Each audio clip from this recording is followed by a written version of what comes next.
أهلا بكم يا أصدقائي في سبوت أون المشاهير.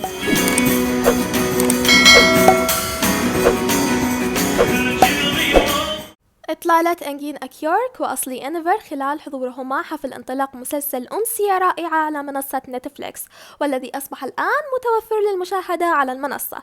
طبعا منذ فترة لم أرى ثنائي فخم ومتناسق في كل شيء: الجمال، الوسامة، الطول، العمر، التمثيل، الموهبة.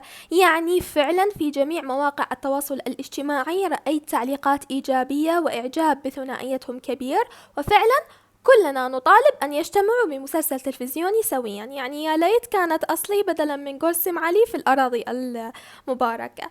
عموما لنتكلم عن إطلالة أصلي. أولا ما شاء الله أصلي يعني أصبحت أجمل مما هي جميلة. اختارت إطلالة باللون الأسود، أحببت إطلالتها من الفستان والشعر والميك اب، كل شيء كان بيرفكت، أعطيها 10/10. أما أنجين طلع بإطلالة عصرية بسوت باللون الأسود وقميص أبيض، أحببت إطلالته أيضا جميلة عصرية ترندي، لكن شعرت أن تصفيف شعره بهذه الطريقة غير لائق يعني مع الإطلالة والحدث، وأعطى فوضوية للوك بشكل عام، لذلك خفضته درجة لأن الشعر لم يعجبني، أعطيته 9/10. أخبروني أنتم آراءكم بإطلالتهم وتقييمكم أيضا من 10 لهم.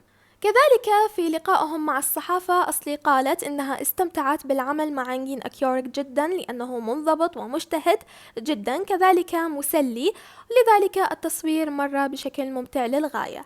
أما أنجين بحديثه عن أصلي قال: أنا سعدت بالعمل والتعرف على أصلي كإنسانة، أن تعمل مع ممثل يرى المشاهد من نفس الزاوية هذا شيء رائع، أخرجنا عمل جميل سويا وأأمل أنه ينال إعجاب المتابعين.